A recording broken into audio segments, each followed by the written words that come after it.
আর একটু হলেই নিজের করা ৩১ বলে দ্রুততম শতকটা নতুন করে লিখতে হতো। শেষ অবধি তা হয়নি, তবে ৩৯ বলে শতক হাঁকিয়ে দক্ষিণ আফ্রিকা চ্যাম্পিয়নের হয়ে তুলোধনা করলেন ব্রেটলি পিটার সিডলদের।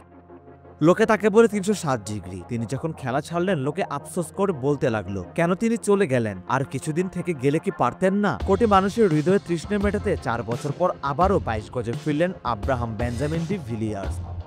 না, তিনি অবসর ভেঙে ফিরেননি, ফিরেছেন তথাকথিত বুড়োদের লিগে। তবে বুড়োদের এই লিগে ডিভিলিয়ার্স যেন ধরা দিলেন ছিল তরুণ সেই ডিভিলিয়ার্স হয়ে, সবুজ ঘাসে যার প্রতিটি আঁচড় নাড়া দিত কোটি হৃদয়কে।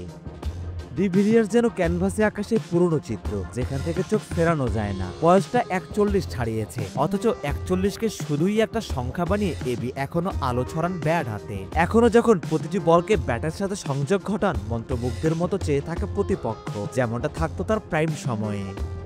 পরপর ২ ম্যাচে ২টি শতক হাঁকালেন। ইংলিশ বুড়োদের বিপক্ষে ঠিক বয়সের মতো ৪১ বলে শতক পূর্ণ করেছিলেন। অজিদের বিপক্ষে আরো বিধ্বংসী রূপে ধরা দিলেন। মাত্র ৩৯ বলে শতক পূর্ণ করে নিজের নামের পাশের চির তরুণ তকমাটা পাকাপোক্ত করলেন।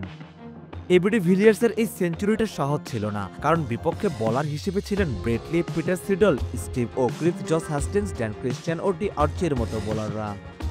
কিন্তু ডি ভিলিয়ার্সকে থামাতে পারলেন না কেউ। খেলোয়াড়ি জীবনে মিচেল জনসনের উপর রোড রোলার চালিয়েছিলেন, আর খেলা ছাড়ার পর বাকিদের উপর রোড রোলার চালালেন।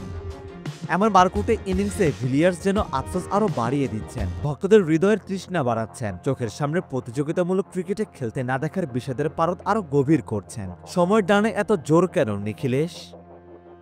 সারোয়ার সেতু, জিডি স্পোর্টস।